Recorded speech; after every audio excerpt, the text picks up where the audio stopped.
Alors, je vais vous parler d'un sujet super important, c'est la levée de fonds.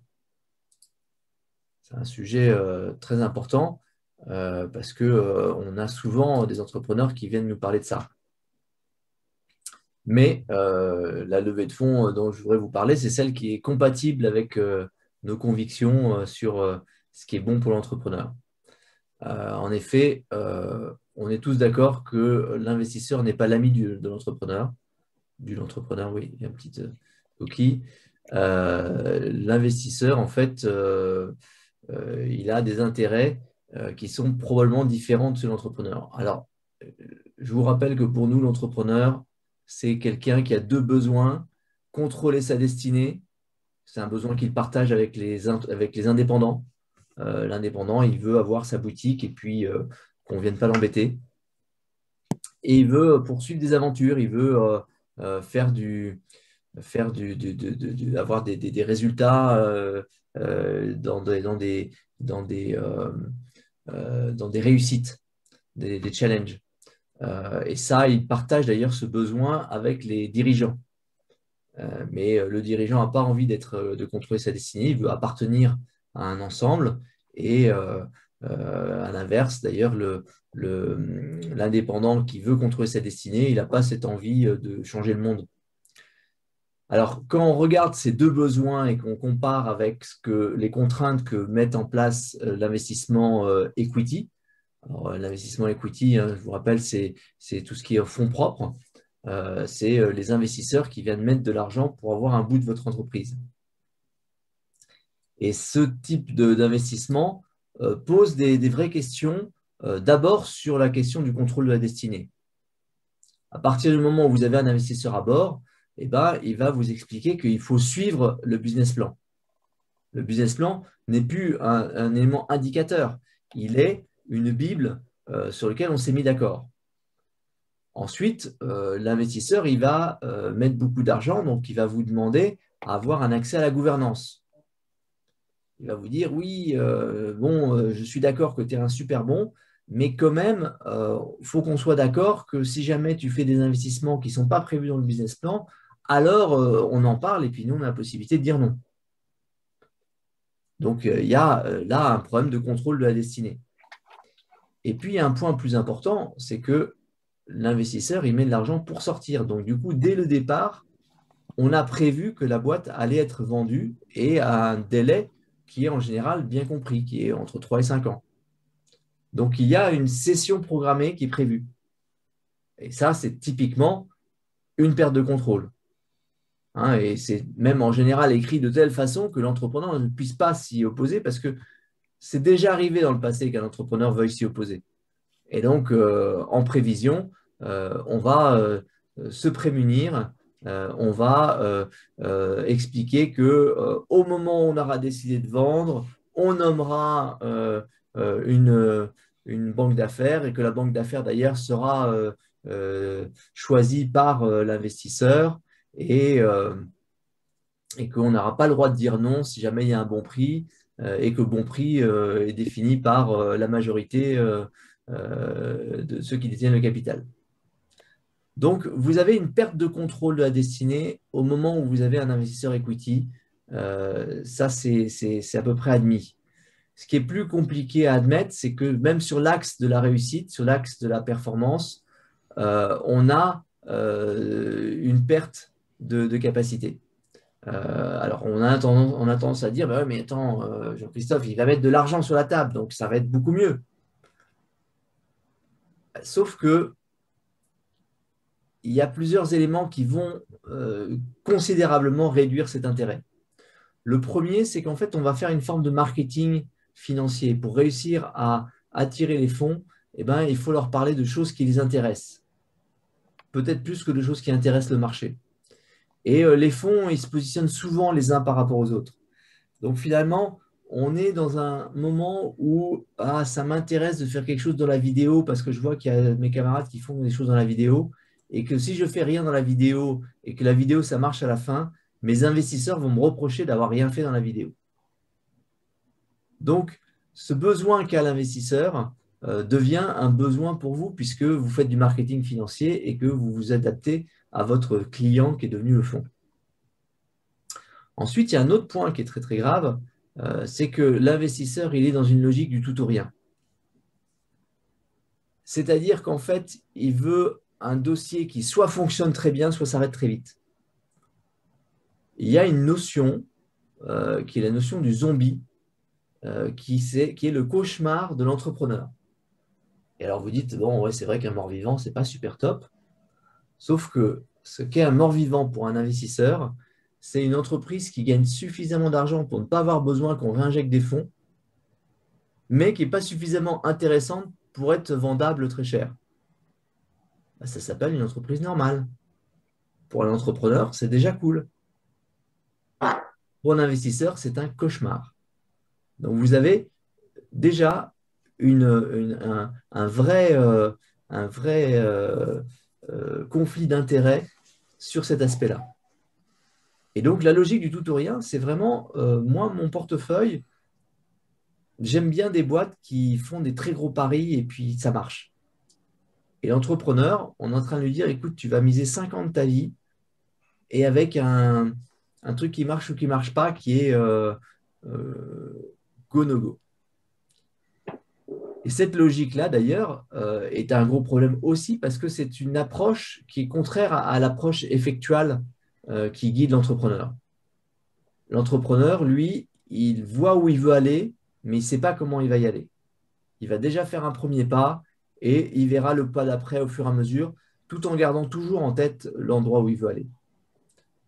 L'approche causale, qui est l'approche de l'investisseur, c'est on voit où on veut aller et on va découper ça en étapes et on va regarder les moyens nécessaires pour cette étape et on sait comment on va y arriver. Et si on n'y arrive pas, c'est qu'on est mauvais. C'est embêtant. Alors, cet investissement equity, il n'est pas démontré par les success stories. Quand vous regardez les entreprises qui ont réussi, la plupart n'ont pas fait appel à des investisseurs. Alors, vous allez me dire, mais non, mais il y a beaucoup d'exemples dans les magazines et dans les journaux d'entreprises qui ont réussi et on voit bien qu'elles ont réussi grâce à un investisseur. Alors, il y a une très belle base de données qui s'appelle la base de données du Inc. 500, du Inc. 500. C'est un magazine Inc. qui, depuis 40 ans, fait un classement des entreprises qui ont la plus forte croissance sur 3 ans. Et alors on part à chaque fois hein, d'un chiffre d'affaires minimum. La première année, il faut avoir 650 ou 750 000 euros de chiffre d'affaires parce que sinon, c'est facile de faire la croissance quand on part de zéro. Et les résultats de ces 500 entreprises par an depuis 40 ans, c'est que leur croissance annuelle est entre 5 et 30 fois le chiffre de l'année précédente. Donc, vous imaginez une entreprise qui part à 1 million, qui pendant 3 ans va faire x30. Faites le calcul, prenez votre calculette, de 1 à 30, première année, de 30 à 900, deuxième année, de 900 à 27 milliards. Donc des entreprises qui en 3 ans passent de 1 million de dollars à 27 milliards. C'est des boîtes extraordinaires. Le petit dernier qui fait que x5, parce que bon, il en fallait un 500e, il passe de 1 à 5, ou plutôt, mettons qu'ils partent de 750 000 dollars de minimum, il va arriver à 62 millions et demi en 3 ans. Et je pense que tout le monde veut bien cette entreprise-là. Hein. Elle n'est que dernière dans le classement, mais bon, allez, je la prends. Et quand on regarde l'ensemble de ces 500 boîtes x 40 ans, ça fait 20 000 entreprises, l'ensemble, 2% ont levé avec des VC. Si on est un peu plus pointilleux et qu'on cherche à voir seulement les boîtes de technologie, on se retrouve avec 25% qui ont levé, c'est-à-dire 75%, les 3/4, n'ont pas fait appel à un VC. D'un autre côté, cet investissement equity n'est pas démontré par les VC eux-mêmes. Si vous regardez sur la Silicon Valley, chaque année, 10 000 investissements. Combien sont des succès? De combien entendez-vous parler chaque année? Moins de 10. Ça fait quand même une chance sur 1000 de réussir, hein. C'est bien ça, une chance sur 1000. Vous allez monter en haut de l'Everest et vous avez une chance sur 1000 de redescendre. Vous y allez ou vous n'y allez pas? Aujourd'hui, il y a des tas de gens qui hésitent à aller faire l'Everest et ils ont raison parce qu'il y en a 1 sur 20 qui ne redescend pas. Pas 1 sur 1000 qui réussit à redescendre, 1 sur 20 qui ne redescend pas. 5% d'attrition, c'est le maximum qu'on accepte comme risque. Et bien là, vous avez des VC qui vous disent « Non, mais viens chez moi, il y a une chance sur 1000 que ça marche. » Et je vous rappelle qu'ils ne veulent pas de zombies. Donc, ils vont tout faire pour que ce soit vous avez réussi, vous êtes le 1 sur 1000, soit on vous enterre bien profondément après avoir vitrifié vos cendres pour éviter qu'elles soient reprises par quelqu'un d'autre. Parce qu'évidemment, le pire qui puisse arriver pour un investisseur, c'est qu'il laisse tomber une boîte et que cette boîte renaisse de ses cendres tel le phénix. Là, c'est horrible pour eux. Ils vont devoir expliquer à leurs investisseurs que oui, ils ont laissé passer une boîte qui était un phénix parce qu'ils n'avaient pas compris qu'elle avait quelque chose. Donc le mieux, on vitrifie les déchets, on les enterre à 3 km sous le sol et on paye des gens pour ça. Et c'est réel, hein. Il y a des entreprises dans la Silicon Valley qui sont payées pour ça. Enfin, les VC, et ça c'est une vieille étude qui a été faite par notre ami Oliver Gottschalk, qui est un professeur d'HEC. Il avait fait une étude qui avait été publiée dans le Harvard Business Review qui montrait que les fonds d'investissement, et il avait intégré y compris les fonds d'investissement equity non start-up, les gens qui investissent dans les LBO qui ont traditionnellement des meilleurs retours, il montrait que ces fonds d'investissement sur 25 ans avaient un alpha de -2. Alors, un alpha, ça veut dire quoi? C'est la pente de votre investissement. Et alpha, on compare cette pente avec l'argent sans risque. Et donc, vous perdez 2 points par an en prenant des risques face à des investissements qui ne prennent pas de risques. Ça a l'air super intéressant. Bon. Donc, l'investissement equity ne montre pas de succès. Donc, voyons déjà qu'est-ce qu'il pose comme problème à l'entrepreneur. Le premier problème, c'est qu'il demande une forme de contrôle. Je mets de l'argent chez toi, mais je voudrais être sûr que tu vas faire les bonnes choses avec mon argent. Donc déjà, je te demande un business plan et puis tu dois t'y tenir. Je te demande de me consulter sur un certain nombre d'investissements. Je prends des postes dans la gouvernance. Je t'oblige à sortir. Je te mets en place des contrôles. Ensuite, il y a un deuxième problème, c'est que l'investisseur, il entre pour pouvoir ressortir. Donc, il a des choses qu'il met en place pour pouvoir sortir. Et non seulement il peut sortir, mais il ne veut pas être le seul à sortir. Il veut sortir non pas en vendant en tant que minoritaire, mais en vendant à un prix de majoritaire. C'est-à-dire que quand vous vendez, que vous êtes propriétaire, vous avez la majorité de la boîte, vous avez le contrôle de la boîte, si vous vendez, ce que vous vendez, ce n'est pas seulement vos parts, c'est aussi le contrôle de l'entreprise. Et le prix de sortie est différent si vous êtes un bloc minoritaire ou si vous vendez en même temps que tout le monde. Donc, c'est une vraie contrainte qu'impose l'investisseur. Et encore une fois, tout ça, ce n'est pas parce que c'est un méchant garçon, c'est parce qu'il a des clients lui-même qui sont ses investisseurs. Et il doit être capable de leur rendre des comptes. Enfin, il y a un autre problème qui arrive chez beaucoup d'investisseurs, c'est que quelque part, telle l'héroïne de la chanson de Goldman, il vit sa vie par procuration. Vous parlez avec un investisseur et vous explique que ouais, non, mais ça, j'ai déjà fait ça avec une de mes boîtes, dans lequel il peut avoir que 5%, hein, c'est pas grave. Mais donc, il y a une notion chez l'investisseur d'avoir le sentiment de vivre l'aventure avec vous. Et donc, il faut intégrer ça parmi les contraintes. Du coup, je vous propose de définir ce que serait le portrait robot d'une solution acceptable. Donc, il faut que ce soit de l'argent qui vienne en fonds propres ou quasi-fonds propres. Qu'est-ce que ça veut dire? Ça veut dire que les fonds, du coup, ne serait pas avec un remboursement forcé, défini, avec un coût près, qui est qu'à ce moment-là, je te demande l'argent.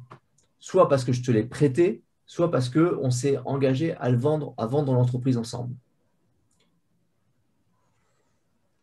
Il faudrait qu'il n'y ait pas de droit de vote.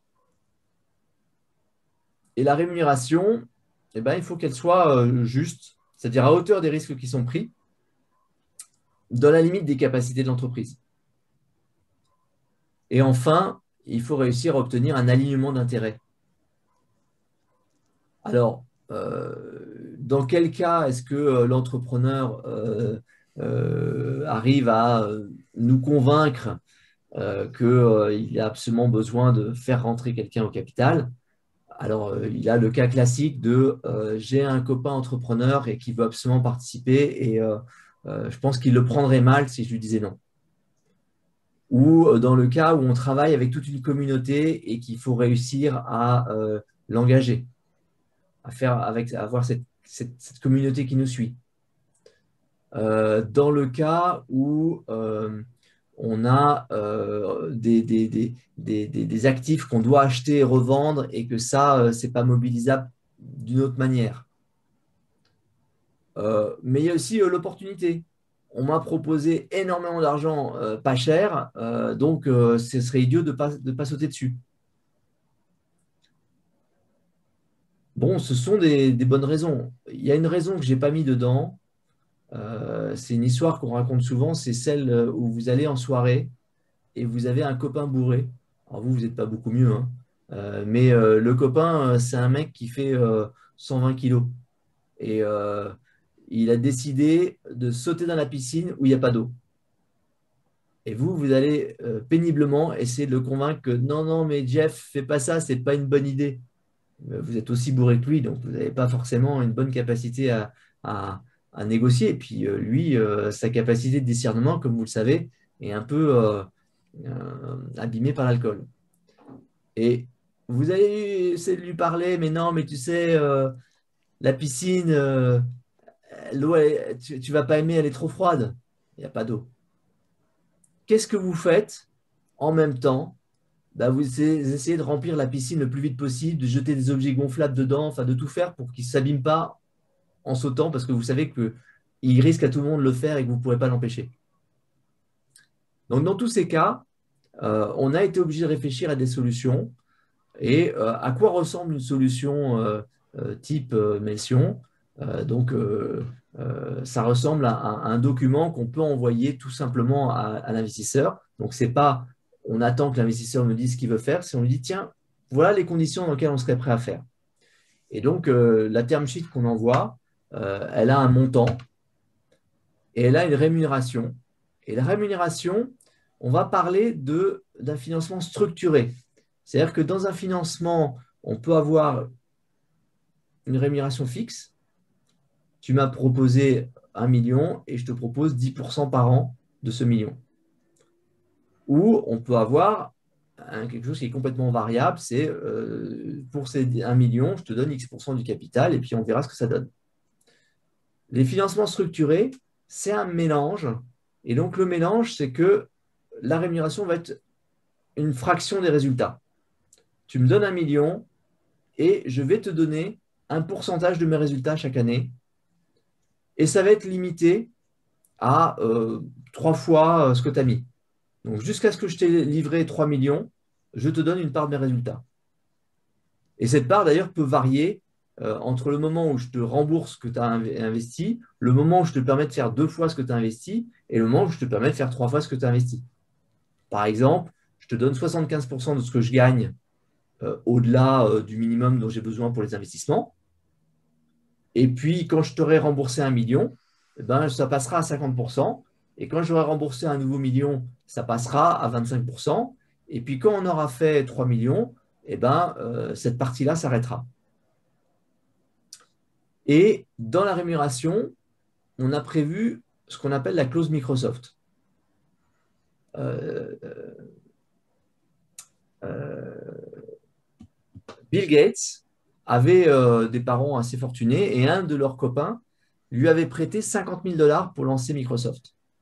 Et il avait remboursé de manière très large ces 50 000 dollars en multipliant par 5 la mise de l'investisseur. Donc, il lui avait remboursé 250 000 dollars. Dans la Silicon Valley, ce mec est appelé un loser. Il a gagné 250 000 dollars là où il aurait dû avoir plusieurs milliards comme premier actionnaire de Microsoft. Donc, nous, on dit, ça, ce n'est pas un bon truc, ce n'est pas sympa pour l'investisseur si jamais on s'avère être un jour Microsoft, qu'il n'ait pas un accès à ça. Donc, on dit, la rémunération, une fois qu'il a eu 3 fois, 4 fois, 5 fois son investissement, ça s'arrête. Mais si jamais on vend la boîte à Google à la fin et que une part qu'on va arbitrairement fixer à 1, 2, 3, 5%, 10%, représenterait plus d'argent que ce qu'il a touché, eh ben on lui donne cet écart. Et ce pourcentage, il est par rapport à nos actions et pas par rapport à les actions générales, parce qu'on voudrait qu'ils soient alignés avec nous, entrepreneurs. Dernier point, dans la term sheet, il n'y a pas de limite de temps. On n'est pas en train de dire et dans 3 ans, c'est fini. On ne sait pas. Alors, ce qu'on pense de tout ça, c'est qu'on a moyen, avec ça, de faire un deal qui soit gagnant pour tout le monde. On a moyen d'avoir un investisseur qui ait un investissement beaucoup plus sûr que d'avoir une part de votre entreprise, parce que votre entreprise, le plus probable, c'est qu'elle devienne un zombie. C'est qu'elle vous fasse gagner de l'argent, qu'elle vous fasse vivre, qu'elle vous amuse, qu'elle soit bien, mais qu'elle ne soit pas vendable. Donc là, vous vous retrouvez avec des investisseurs minoritaires qui voient que vous vous amusez bien, mais leur argent, il est toujours bloqué chez eux. Donc, trouver ce système qui permet de renvoyer l'argent très vite est une bonne idée. Et c'est un système qui est coûteux pour vous. Donc, vous n'allez pas le faire en vous disant c'est de l'argent gratuit. Vous allez vous dire non, mais quand même, je vais lui servir 2, 3, 4, 5 fois ce qu'il m'a investi. Bah oui, c'est ça en général le deal. Vous vous en rendez pas compte parce que ça c'est caché dans le fait que c'est dans votre capital, mais au final, quand vous devez payer le rachat, c'est à peu près à ça que ça revient. Parfois plus. Alors voilà une façon extrêmement originale de regarder la capacité à avoir des financements pour ces projets. Encore une fois, hein, dans le cas très particulier où vous arriveriez à nous convaincre que vous avez, un, vraiment besoin de fonds propres, ou deux, que vous ne pouvez pas refuser les fonds propres qu'on vous propose pour les raisons qu'évoquait Jean-Christophe. Jean-Christophe, peut-être qu'on peut dire un mot de ces modèles qu'on a vus fleurir même en Silicon Valley. Alors, écoute, la première fois qu'on a vu un modèle comme ça venait de Nouvelle-Angleterre et c'était un fonds qui proposait ça. Et puis, on a depuis vu ça en cœur de la Silicon Valley, une structure qui s'appelle The Talkbot Institute et une autre structure qui a fait quelque chose qui s'appelle Indie.vc, INDIE.vc. Et quand vous allez là-dessus, vous allez trouver une équipe qui dit ah ben voilà nous ce qu'on fait, on cherche des entreprises qui vont gagner de l'argent et on cherche un système de financement qui leur permette de se lancer et nous rembourse suffisamment vite pour qu'on puisse continuer à investir. Et IndieVC a même mis sa term sheet de base sur Internet en accès libre en disant ben, réutilisez-la si vous voulez. Et c'est tellement en accès libre qu'en fait, ils l'ont mis sur GitHub. Donc GitHub, ceux qui font les codeurs connaissent bien parce que c'est là qu'ils mettent leur code source quand ils font quand ils programment. Donc il y a des gens qui ont mis sur GitHub un code qui est un code juridique, qui est une lettre type.